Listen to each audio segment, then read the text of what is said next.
Ladies and gentlemen, welcome back to another SLG Meetup. Your host Alvaro to bring you another exciting guest. Now, this time is going to be something completely different than we're used to have as guests, because for that we're going to have Pierina Merino. She's the founder of FlickPlay. It's this Web3 social app where people can really acquire digital assets in the world and present all these different things using augmented reality. It's like Pokemon Go meets TikTok. It's a really cool platform, and she's gonna tell us all about it and how it's taking everybody by the storm. It's incredible. There we go. Hola, Pierina, ¿cómo estás? Hola, good, and yourself? How fascinating it is to combine, the augmented reality with the real world, creating these beautiful videos, and you're basically launching this FlickPlay app. It's a Web3 social app where people can buy digital assets and create videos, right? Using the augmented reality.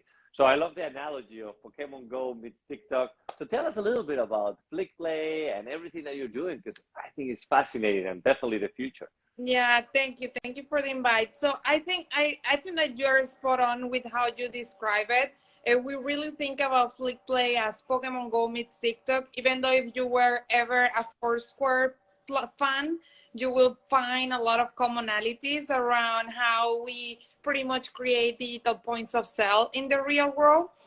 Our goal is to create a digital layer on top of the world so that we can create a more synchronized experience for people to interact with the things that they own in their everyday basis. And that's going to vary from person to person. There will be digital assets that have real world utility that is tied to being able to access a physical location. There will be digital assets that will purely be identity pieces. There will be digital assets that are more of a reward or a loyalty program. But what we want to do and what we have been working to build in the last 3 years is the platform that is able to nest all these different touch points for consumers. Right. I mean, I think it's incredible. Now, I have to ask you, from a consumer standpoint, where do you see the evolution of the consumer within the platform? Yeah, it's been pretty fascinating, especially because we started building 3 years ago where the conversation around digital ownership was non-existent, right? So yeah. We started a lot of our analogies. When we started, a big part of us architecting FlickPlay as a part social, part game platform was the idea that ownership was only visible or digital ownership was only visible or adopted within games. But to me, it was fascinating to see people acquire skins or victory dances in Fortnite and going to TikTok, Instagram, and bridging platforms through the things that build their identities in certain ecosystems. So when I started FlickPlay 3 years ago, a big part of the thought process was, what if we can build a platform at the intersection of gaming and social that powers the next generation of digital identities, and that the platform is foundationally ownership based, so that as you build your status, it really comes from the things that you own and how the things that you own tie to the communities you're a part of, and how the communities you're a part of, you can build your popularity on them. So when we think about social, we think it foundationally from ownership is the top of the funnel type of adoption. And we have seen incredible things, because when I started FlickPlay, we first were a closed ecosystem where you could only interact with the things that you could unlock within our platform. And had these insider jokes because people would download the app from the app store and just play with the app from their bed, and they would open, I don't know, butterflies or something, a palm tree. And we were, damn it, how can we make sure that people actually interact with these digital assets when they're having fun, when they're out in the world? How can we stay top of mind for people, not when they're bored and they're exploring something, but whenever they're actually living their everyday experiences in the real world. And it wasn't until we transitioned to our blockchain integration last year, and we start empowering people that own digital assets that have consciously make the decision of investing and purchasing a digital asset the same way they would purchase a physical product, that we saw a 360 spin as to how people and when and how they interact with the things that they own. So at this point, once we verify the Snoop Doggy collection, we see holders opening their Snoop Doggies every time they want to tell a story with it. Like our artists or musicians are opening their avatars whenever they're in their studio recording. If they are in a specific part of the world that they want to create a story with, they're leveraging. So it's a huge consumer ownership, and the adoption of digital ownership, or the early adoption of digital ownership, has really opened up like a very fascinating shift in consumer behavior that it's just scratching the surface. Obviously, we've been facing a very blurry situation with the crypto and everything that is going on. So how has that affect you and your business? Yeah. So this is what I tell everyone. I think that the crypto market is gonna have their ups and downs, and with every up and down, there is gonna be a realization of something that can be done better, and that's just gonna continue to move the industry forward. I've been talking about actually, when we launched our Genesis project, the Flicky Gun, we started the conceptualization of it January, and the reason why we didn't just go and verify an NFT collection, but we decided to create our own, is because for us, it was really important for our Genesis collection, or the first collection that joined our app, to follow certain parameters. I wouldn't even call them parameters, but certain values that we thought that were important for the longevity of digital assets. And one of them were that we believe that if we want digital assets to become cultural assets of the real world, they need to be three-dimensional, the same way everything in the real world is three-dimensional. They need to have utility tied to it, whether that is identity, meaning that I'm wearing a pair of digital shoes, or whether that is a piece of art that I'm appreciating, or whatever that is, right? And the community natural will fall for the values and the utility that specific asset provides to them. And it was very, I would say, like when we would talk early on with a lot of collectors, the first thing that they would say is like, no, just sell speculation. You do not want to speed up your roadmap and drop things, because it just kills the value of it. And I couldn't get like I didn't understand. Like I understand that from a psychology standpoint, people like speculating, and that's one of the traits of speculation. But we have never, and to answer the short answer of your question, we have never done any action for the short term. Everything that we have done and continue to do is really for what we believe the ecosystem will become.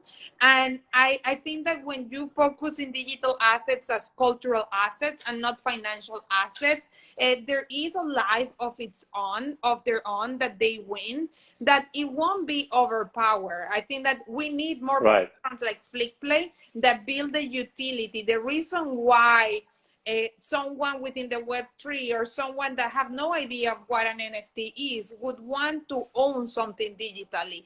And I think that foundationally, platforms like FlickPlay is going to start powering the reasoning for why. Well, yeah, with the utility obviously attached to it, that's what's going to create a much more valuable, thing to do. Now, I wanted to just quickly ask you about how to connect that with the real estate, because obviously we talk a lot about real estate, and now that we're seeing the tangible assets, right, that could be presented with these digital assets that people are acquiring through your platform, and they start creating videos, because it's very common these days to see how a lot of individuals are trying to promote properties by doing TikToks, by doing all these different content, but nobody is really taking it to the point of using the digital assets, right, which is what your platform is all about. So have you seen anything, or how could you utilize what you've built to, let's say, promote a luxury home? Yeah, so I really think that there are many ways, right? And I think that this is where creativity really it starts from what are the values of what you're trying to promote and how you're leveraging the technology from it. My background is actually in architecture. I worked for Frank for a couple of years. And during the rush of crypto, all my developer friends and architects were calling me. I want to tokenize my limited edition furniture piece. I want to tokenize this piece of real this lot that I bought, and I want to make sure that I create a membership program around there where people can access. So I think that everything is so new that the opportunities are truly ended. It really depends. Are you looking for marketing tools? Are you looking for a new way of distributing ownership?